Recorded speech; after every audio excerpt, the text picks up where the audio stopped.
नमस्कार, मेरे चैनल में आपका बहुत बहुत स्वागत है। आचार्य शंकर जी के गीत सुनाने।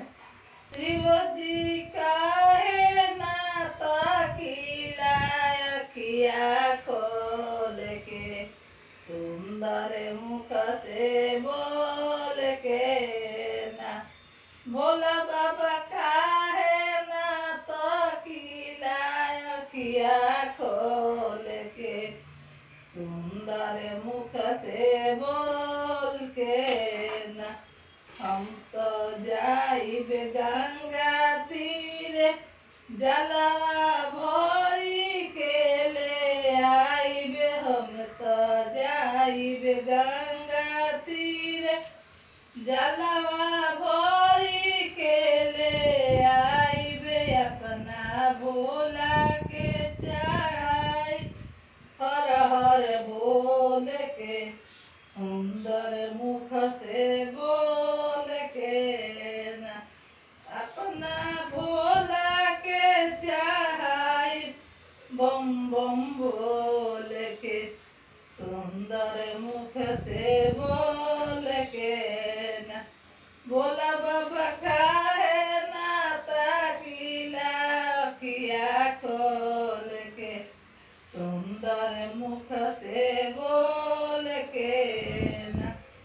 सुंदर बगिया में जाई, भंगिया तोड़ी के ले आइब। सुंदर बगिया में जाई, भंगिया तोड़ी के ले आइब।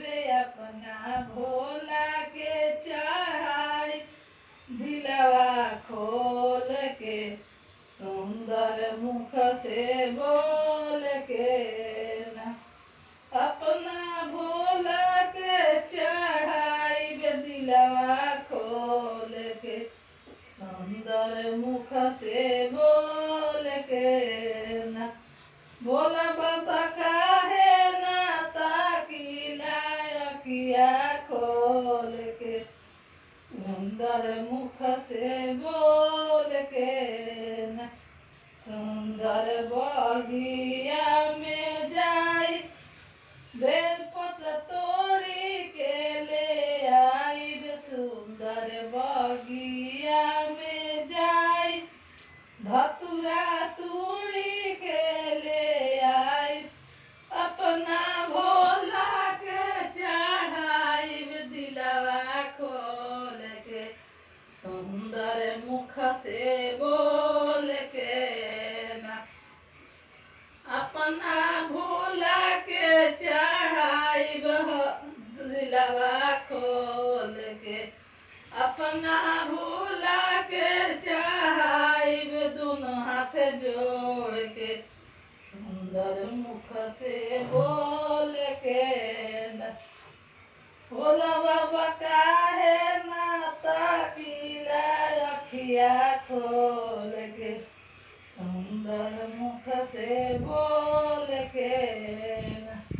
वीडियो पसंद है तो वीडियो को लाइक कीजिए, चैनल सब्सक्राइब कीजिए। फिर मिलते हैं अगले वीडियो के साथ।